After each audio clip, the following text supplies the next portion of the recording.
In today's video, I'm going to teach you how to add a background blur in Figma. We'll start with your image already on the canvas. The quickest way to create the blur area is to place a shape on top of the image where you want the effect. Press the R key to activate the rectangle tool, then click and drag to draw a rectangle over the part of the image you want to blur. Make sure the rectangle fully covers the target area so the effect looks clean and intentional. If you don't see the rectangle, it may be behind your image. Keep it on top so the effect can work properly. With the rectangle selected, head to the right-hand panel and click Fill. This is where we'll give the shape a color that helps sell the blur. Any color can work, but a neutral tone like white or black tends to produce a classic frosted look. What really matters is the opacity. Find the transparency slider in the Fill section and lower it until you can see the image faintly through the rectangle. Somewhere around 10% to 40% is common, but adjust to what looks best for your design. The lower the opacity, the more of the image you'll see through the blur.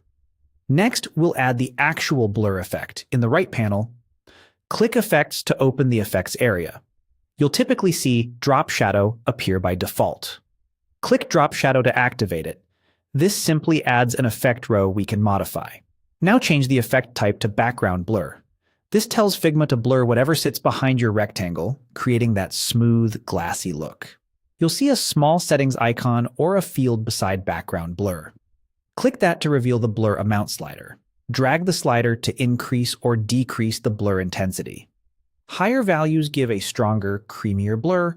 Lower values keep more detail visible behind the shape. Watch how the blur interacts with the fill opacity you set earlier. These two controls work together. Opacity affects how much color tint you see, and blur affects how soft the background appears. If the blur doesn't seem to work, make sure your rectangle is above the image and inside the same frame as the content you're trying to blur. Background blur only affects layers behind the shape, not the shape itself. That's it. Draw your rectangle, adjust the fill and transparency, open effects, switch drop shadow to background blur, and fine-tune the blur amount. With a few quick tweaks, you'll have a polished, professional-looking background blur ready to use in your designs.